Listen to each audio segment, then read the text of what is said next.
नमस्कार साथियों, एक बार फिर से आप सबका हार्दिक स्वागत है आपके अपने YouTube channel target English official पे।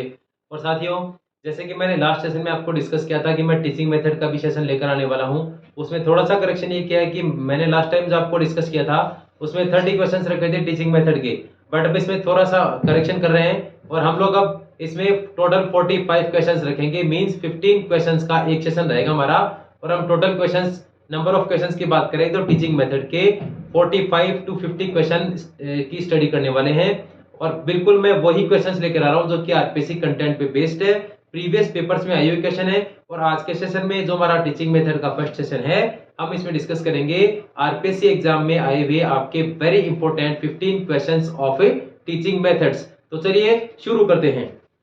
अब इसमें देखें यहाँ पे टीचिंग मेथड्स में आरपीएससी में आए हुए सभी क्वेश्चंस मैंने इंक्लूड किए हैं, तो आप अपनी तैयारी को, प्रिपरेशन को चेक करें। और कहीं कोई इसमें आपके कहीं कोई कंफ्यूजन हो तो कमेंट सेक्शन में जाके आप निश्चित रूप से ही कमेंट सेक्शन में जाके अपनी क्वेरीज को डाल सकते हैं।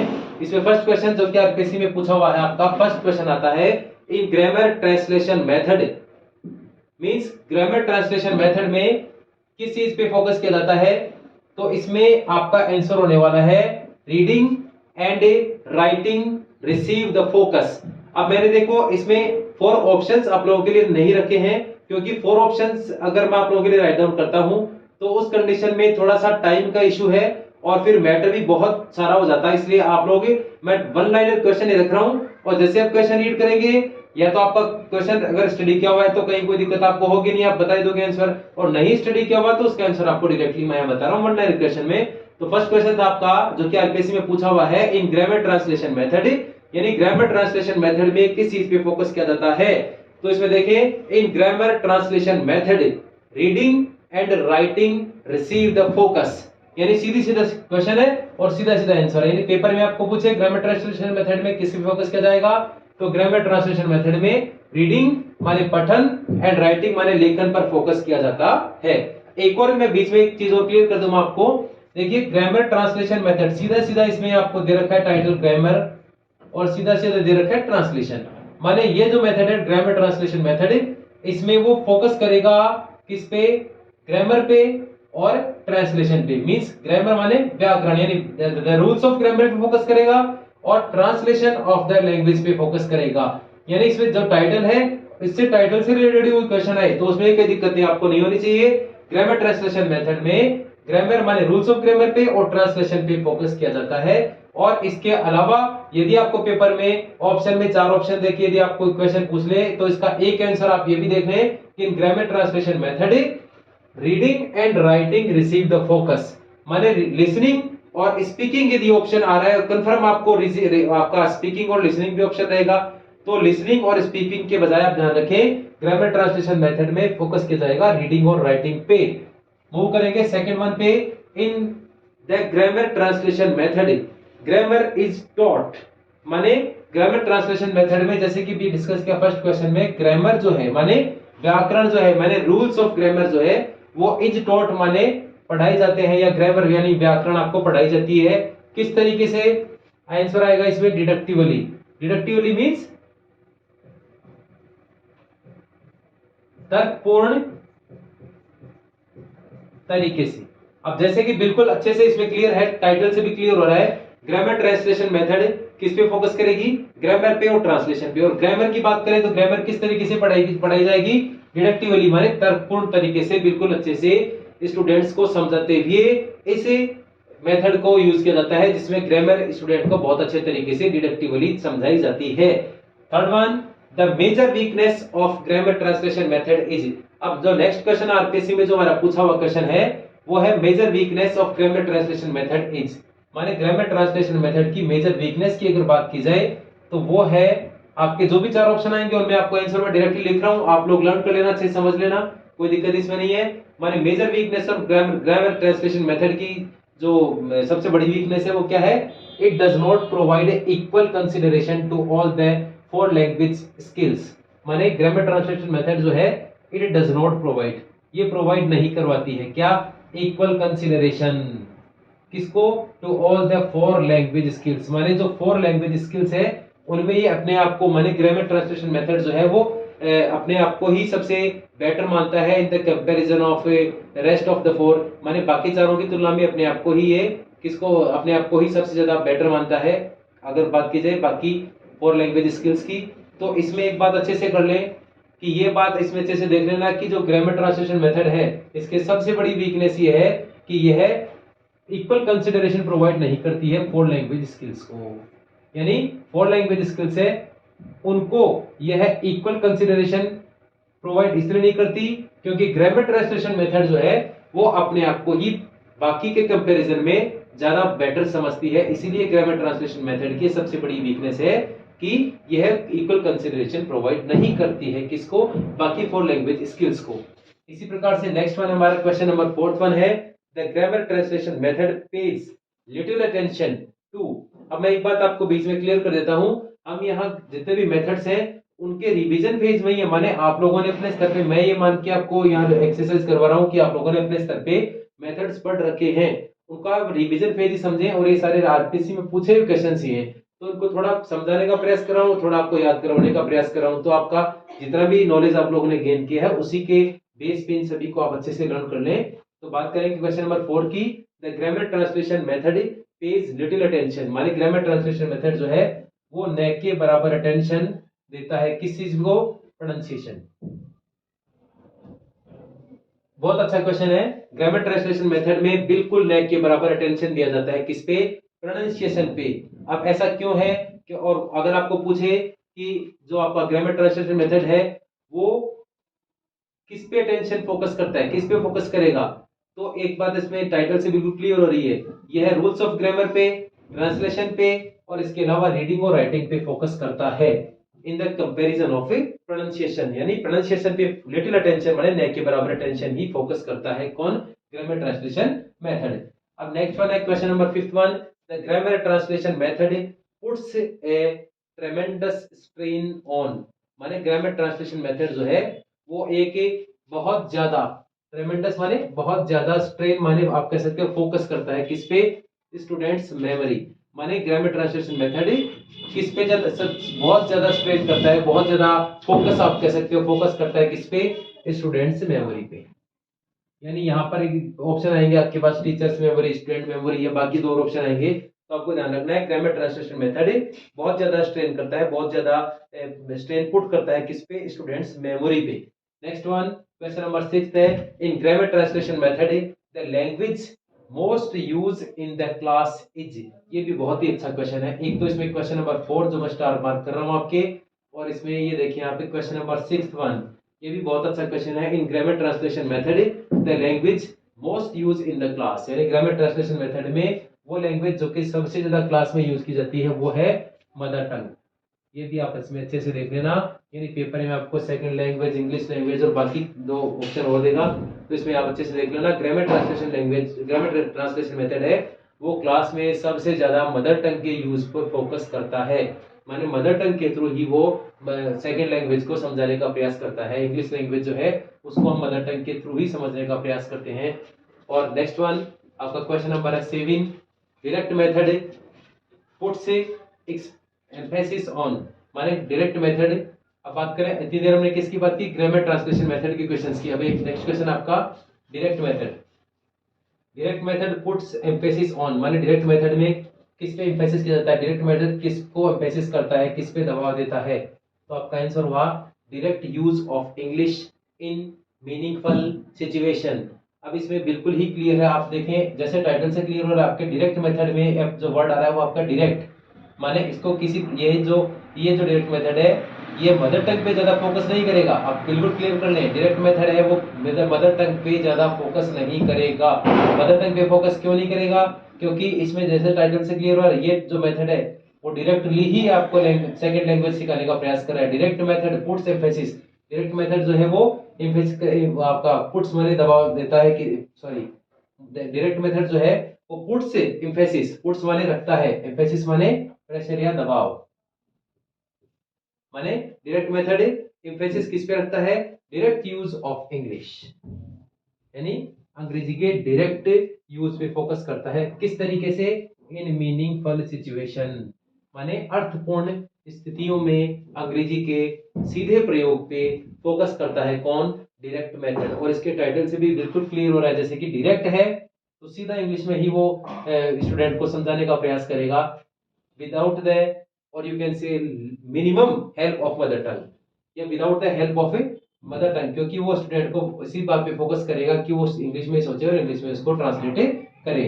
जैसे कि आपने अपनी स्टडी में इसके बारे में थोड़ी बहुत जानकारी भी ली होगी सभी मेथड्स के बारे में, तो उसी पे बेस्ड ही ये जो आपका रिवीजन फेज है उसी पे बेस्ड है। मैं ये मान के चल रहा हूँ कि आप लोगों ने अपने स्तर पे भी मेथड्स को अच्छे से क्लियर किया होगा। अब इसमें देखते हैं नेक्स्ट वन, जो आपका आरपीएससी में नेक्स्ट क्वेश्चन नंबर 8 पूछा हुआ है, वो है Indian learners of English suffer from the weakness. अब ये बिल्कुल प्रैक्टिकली हम अपने स्तर पे भी इस बात को फील कर सकते हैं कि जो इंडियन लर्नर है, इसके इंग्लिश के जो इंडियन लर्नर है वो सफर करते हैं। सबसे ज्यादा किस चीज की वीकनेस है उससे, जिससे हम सफर करते हैं, और वो है इनएबिलिटी टू अंडरस्टैंड प्रोनाउंसिएशन। अब देखिए प्रैक्टिकल लाइफ में भी जैसे हम बात करें तो जैसे कोई इंग्लिशमैन है, अगर हम उसकी वो किसी भी वर्ड का प्रोनाउंसिएशन करेगा, प्रैक्टिकल लाइफ में हमने देखा होगा, और उस सेम वर्ड को हम लोग भी प्रोनाउंसिएशन करते हैं, बट प्रोनाउंसिएशन में डिफरेंस होता है। इसीलिए जो आपका जो बात करें अगर इंडियन लर्नर की, तो इंडियन लर्नर को इंग्लिश में सबसे ज्यादा दिक्कत कहाँ आती है? प्रोनाउंसिएशन में, कि सामने वाला इंग्लिश में जिस जिस वर्ड को जिस तरह से प्रोनाउंसिएशन करेगा वो हमारे लिए उसको समझना थोड़ा सा क्या है, थोड़ा सा मुश्किल है।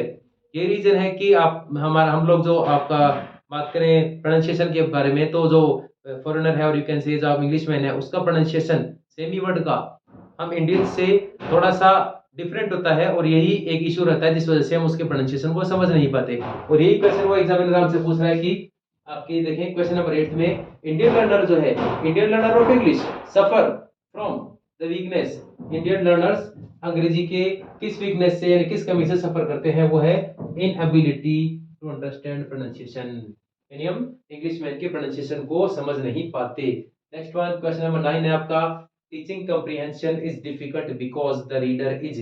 अब ये भी एक अच्छा क्वेश्चन है, teaching comprehension is difficult, teaching comprehension difficult क्यों है? बिकॉज द रीडर इज, क्योंकि जो रीडर है वो टीचिंग कंप्रीहेंशन एक रीडर के लिए मुश्किल इसलिए है क्योंकि the reader is not familiar with the use of idiomatic phrases in the passage. माने पैसेज में जितने भी इडियोमेटिक फ्रेजेस के यूज हैं, उन इडियोमेटिक फ्रेजेस के यूज को लर्नर ज्यादा अपने प्रैक्टिकल लाइफ में यूज नहीं करता, इसीलिए क्योंकि उसको इडियोमेटिक फ्रेजेस की जानकारी कम रहती है, इसीलिए एक रीडर के लिए कंप्रीहेंशन, टीचिंग कंप्रीहेंशन थोड़ा सा मुश्किल होता है। क्यों? Due to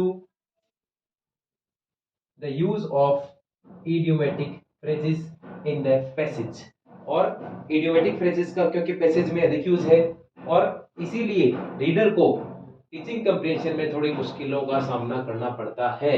next one question number 10 आपका, the structural approach stresses on the.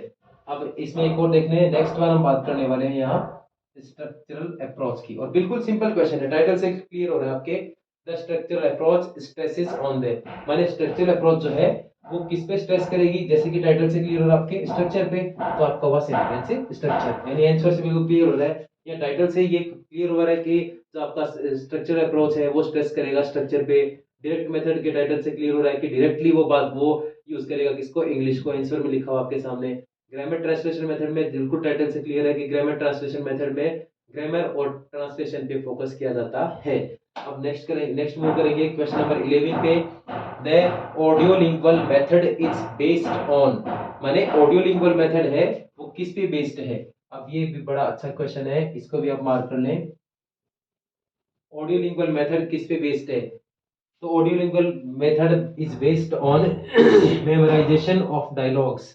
माने डायलॉग्स के मेमोराइजेशन पे फोकस करता है ऑडियोलिंगुअल मेथड।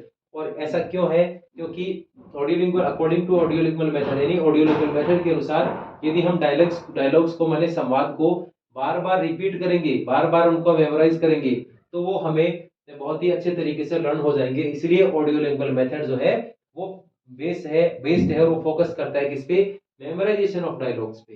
माने जो डायलॉग्स हैं, जो संवाद है, उनके मेमोराइजेशन पे फोकस करता है, ताकि वो रीडर को अच्छे से याद, अच्छे से लर्न हो जाए। तो इस प्रकार से क्वेश्चन नंबर 11 हुआ ऑडियोलिंगुअल मेथड से रिलेटेड। अभी देखें एक और इसमें ये लिखा हुआ है ऑडियो तो इससे भी क्लियर है कि जैसे मान लो हम किसी भी चीज़ को ऑडियो के थ्रू लिसन करेंगे, सुनेंगे बार बार कोई भी चीज़ को, तो वो हमें अच्छे से याद हो जाएगी। तो ऑडियो लिंगुअल मेथड है वो इसी पे फोकस करता है कि मेमोराइजेशन ऑफ डायलॉग यदि बार बार होगा तो लर्नर उस चीज़ को अच्छे से लर्न कर पाएगा। नेक्स्ट वन, क्वेश्चन नंबर 12 है व्हाई इज टेस्टिंग नेसेसरी। अब ये तो बड़ा सिंपल क्वेश्चन है। टेस्टिंग आप कह सकते हो, एग्जामिनेशन आप कह सकते हो, टेस्ट लेते हैं स्टूडेंट्स का, एग्जाम हो रही है, तो वो नेसेसरी क्यों है? वो नेसेसरी है to know the achievement of the learner, कि लर्नर ने कितना सीखा, किसी भी टॉपिक किसी भी पॉइंट के बारे में लर्नर की अचीवमेंट कितनी रही, ये देखने के लिए टेस्टिंग या टेस्ट आप अपनी लैंग्वेज में कह दो या एग्जाम कह दो अपने लैंग्वेज में, वो सभी नेसेसरी इसलिए है क्योंकि उससे हम पता लगाते हैं किसको, to know the achievements of a learner. Learner की अचीवमेंट किससे पता चलती है? टेस्टिंग से। नेक्स्ट वन है 13, क्वेश्चन नंबर 13 है टीचिंग प्रोज इंक्लूड्स। ये भी अच्छा क्वेश्चन है, प्रोज से रिलेटेड, इसको मार्क कर लें आप अच्छे से। टीचिंग प्रोज इंक्लूड्स माने प्रोज को टीच करना किस चीज को इंक्लूड करता है? Teaching prose includes reading skills. अब एक चीज आप इसमें अच्छे से देख लें, प्रैक्टिकली इसको समझने का प्रयास करें कि प्रोज को टीच करना किस बात पे फोकस करेगा, प्रोज को टीच करना किस चीज को इंक्लूड करता है? रीडिंग स्किल को। अब यदि मैं आपको बोलूं इसमें स्पीकिंग स्किल आंसर क्यों नहीं हुआ? क्योंकि यदि आप प्रोज को मीन्स किसी लेसन को रीड कर रहे हो, अगर किसी क्लासरूम में किसी भी लेसन को, प्रोज के लेसन को आप लोग स्टूडेंट्स को टीच कर रहे हो, तो यदि आपको रीड करना नहीं आया तो आप उसको स्पीक भी नहीं कर पाओगे। मैंने पहले आप रीड करोगे, आपकी रीडिंग स्किल अच्छी होनी चाहिए, रीडिंग स्किल अच्छी होगी तो ही आप स्पीक करोगे। मैंने कहा अगर मैं इसमें ऑप्शन दे दूं आपको स्पीकिंग स्किल, तो आप बोलोगे प्रोज को स्पीक कर देंगे, तो स्पीक तो तब करोगे जब आपको रीड करना आएगा, रीड करोगे उसके बाद स्पीक करोगे। तो प्रोज जो है वो फोकस करेगा रीडिंग स्किल पे, रीडिंग स्किल आएगी देन आप मूव करेंगे स्पीकिंग स्किल पे। तो इस प्रकार से ये हुआ क्वेश्चन नंबर आपका 13। अब नेक्स्ट आपका सेकंड लास्ट क्वेश्चन, ये भी 14 एंड 15 भी अच्छे क्वेश्चन है, इनको भी आप अच्छे से क्लियर कर लें। और सीधे क्वेश्चन है एन ओपन एंडेड क्वेश्चन, सीधा क्वेश्चन सीधा जवाब। यदि पेपर में आपको ओपन एंडेड क्वेश्चन पूछ ले कि what do you mean by open ended question, यानी ओपन एंडेड क्वेश्चन से आपका क्या मतलब है, तो आपका आंसर होगा an open ended question has more than one correct answer. अब ओपन हो रहा है, ओपन माने खुला हुआ, मीन जिसके पास मोर देन वन ऑप्शन हो, तो ओपन एंडेड क्वेश्चन है वो more than one correct answer पे फोकस करता है। और and a closed question is just vice versa to the open ended question, माने ओपन एंडेड क्वेश्चन का बिल्कुल अपोजिट होगा क्लोज्ड क्वेश्चन। क्लोज हो गया माने बंद, माने इसके पास और कोई ऑप्शन नहीं होगा। Means a closed question has one correct answer. अब क्वेश्चन नंबर 14 और 15 बड़े सिंपल है, छोटे से क्वेश्चन है। Open ended question means this question has more than one correct answer, closed question means this type of question has one correct answer. Open है माने इसके पास मोर देन वन ऑप्शन है, क्लोज्ड इज मीन एक ही option है, एक से ज्यादा option नहीं है। तो थोड़ा सा कंजस्टेड मैंने यहाँ राइट डाउन किया है, बट थोड़ा सा आप एडजस्ट कर लेना इसको। अब नेक्स्ट सेशन में इसको प्रयास करूंगा थोड़े से आपको इसको सेशन को हम थोड़ा इनको बिल्कुल ब्रॉड तरीके से मैंने थोड़ा सा स्पेस देके लिखने का प्रयास करेंगे, ताकि आप लोगों को इसको अंडरस्टैंड करने में कोई दिक्कत नहीं हो, रीड करने में दिक्कत नहीं हो, और थोड़ा सा आपको एडजस्ट कर लेना इसमें। और ये आपके 15 क्वेश्चन है जो कि आरपीएससी में पूछे हुए हैं, पेपर में बेस्ड क्वेश्चन है। और मैं दो से इसमें एक और थोड़ा सा संशोधन ये करेंगे कि हम इसके 3 सेशन लेकर आएंगे, ताकि 45 क्वेश्चंस पर हमारी अप्रोच हो जाएगी। और उनमें से 45 क्वेश्चंस में से यदि आपको मैक्सिमम क्वेश्चन देखने को मिलेंगे तो ये आपका रिवीजन फेज भी अच्छा रहेगा, और आपका जो भी क्वेश्चन आपको नहीं आ रहा, कोई नए क्वेश्चन है, वो भी यहाँ क्लियर हो जाएगा। तो मैं अपनी तरफ से भी कुछ इसमें नए क्वेश्चन ऐड करूंगा, और साथ ही साथ इसमें आरपीएससी के बहुत सारे क्वेश्चन भी इंक्लूड करेंगे, और रिवीजन फेज के अकॉर्डिंग रखेंगे, ताकि आपका ज़्यादा समय खराब नहीं हो। तो ये था आज का हमारा टीचिंग मेथड का सेशन, और टीचिंग मेथड का नेक्स्ट सेशन इसके बाद अपलोड करेंगे, और संडे तक मैं आप लोगों का मूवमेंट भी अपलोड कर दूंगा, संडे इवनिंग तक, ताकि आपको फिर संडे को आप मूवमेंट को भी रिवाइज कर लोगे। और हाँ, एक और इम्पोर्टेंट बात आपको बता दूं, रिवीजन फेज में कहीं भी जो भी सेशन हम लोगों ने अपलोड कर रखे हैं आपके, मैं स्पेशली फोकस करना चाहूँगा हमारे जो लिटरेरी फॉर्म्स और जो टीचिंग मेथड आपके लिटरेरी फॉर्म्स और जो फिगर्स ऑफ स्पीच है, वहाँ से जो भी है सिलेबस के अकॉर्डिंग है, तो वहाँ से क्वेश्चन नहीं आएगा बाहर, ये पक्का है, इसलिए आप उनको अच्छे से कंफर्म कर लेना। और भी जितने भी सेशन आप लोगों के लिए अपलोड कर रखे हैं उनको आराम से रिवाइज कर लेना। मैंने रिवीजन फेज के अकॉर्डिंग बिल्कुल शॉर्ट सेशन रखे हैं। तो साथियों मिलते हैं अगले सेशन में एक और 15 क्वेश्चंस की मेथड के नए सेशन के साथ। तब तक मिलते हैं। Take care. जय हिंद, जय भारत।